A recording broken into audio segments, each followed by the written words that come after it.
And look, this ain't got nothing to do with my personal feelings about Beyonce's music. I'm just talking like just money. We just talking just cold turkey. This is crazy. When I seen that they had Ticketmaster had like a layaway plan, like a payment plan for this, I'm like, yo, when you putting a payment plan on concert tickets, you got to really put yourself in perspective. Like, what are you doing? You know what I mean? Like, you hear, and some of the fans are like, oh, those tickets really ain't that high. They all just making it up. That's resale. No, it's not all resale.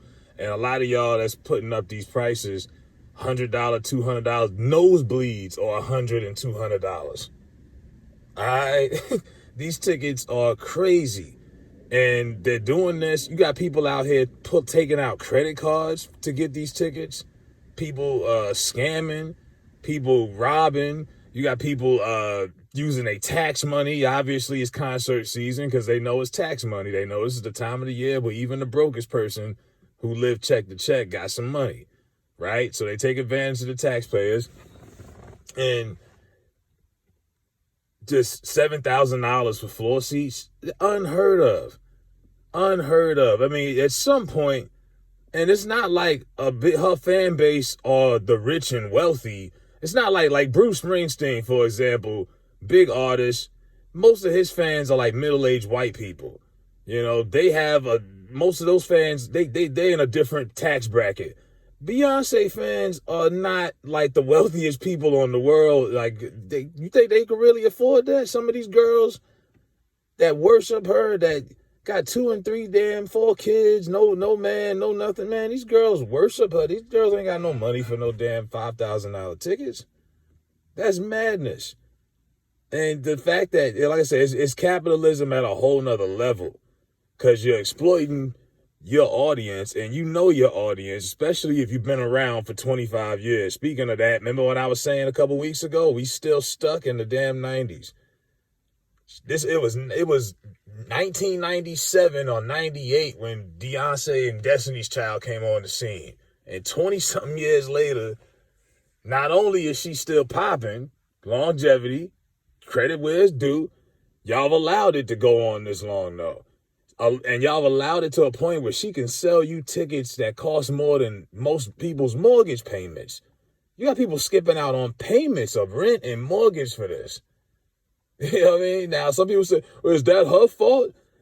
Yeah, no, because at some point you got to hold accountability to yourself as an adult and say, hold up, I'm a fan, I like her, I love her, but nah, I got to pay my bills.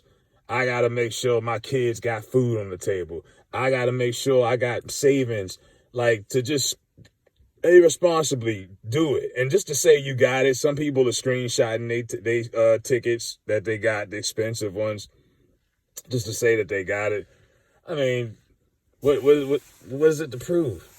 You just proved how stupid you were to spend that kind of bread on a concert. Honestly, a lot of these big stadium concerts, unless you got really good seats, they're really not that great in person. You're better off watching it on like Showtime or HBO when they do a special. Because unless you got really good seats and stadium seats, because they're doing this at stadiums, the one in Inglewood, you see the prices there. The one they had in MetLife in East Rutherford, like the floor seats is like $5,000, $6,000, $7,000. So you got to spend a good grip to get a good view of the stage anyway. But yeah, this is exploitation at its finest. This is poverty exploitation. You know what I mean? Because it's not like her fans are like this wealthy group of people like that. No, a lot of hood rats, a lot of LGBT, a lot of poor black folks living check to check. Let's be honest. That's who's going to be there, you know? And last I checked, in an era where we in a post-pandemic inflation era, gas is going up and down every time you turn around. Eggs is $8 a carton. Shit is expensive out here. And this is the same woman who told you last summer, less than 7 months ago, to quit your job. You won't break my soul. Remember that? Yeah. You break your fucking pockets listening to that shit. She told you to quit your job, and now 7 months later, she telling you, I'm going on tour. By the way, the tickets is like at least $1,000. And I'm talking some of these tickets just to get in the house is under 500. Now, if you okay with just being in the building and having the queen in your presence, go ahead and get the nosebleeds up in section F or whatever the hell it is. But that ain't no real, I wouldn't even bother going if I can't see a real good view. That's just me. But I'm not a fan. So, but yeah, something has to be said. And like I say, it's back to what I was saying about the 90s thing. Something's got to be said. Madonna, Bruce Springsteen, Elton John, you name all these iconic legends, been around 3-4 decades. Are they selling tickets this expensive? Like, something's got to be said about that. Now, we talk about being stuck in a time warp in the 90s. How is it somebody been out that long? I can't name a rap artist that been out that long that can sell you tickets for $1,000 and up. Jay-Z can't sell you tickets for that expensive. No way. But when you gas somebody up like the way that they've gassed up Beyonce over these last few years, and I'm talking about she's exempt from criticism, everything is just put on a pedestal. Yeah, her and other people say, yeah, we could put on a great show. She's the best performer of her generation. But we could just sell these tickets. We could just put any price on these tickets, and these fools will buy them. They'll buy them. Look how much they spend on shoes, $1,000 kicks, this, that. Like, they'll buy them, and they know it. So, like I say, the fools were made fools of once again, is you can't be nothing but a dumbass to spend that kind of bread on them tickets. I'm sorry.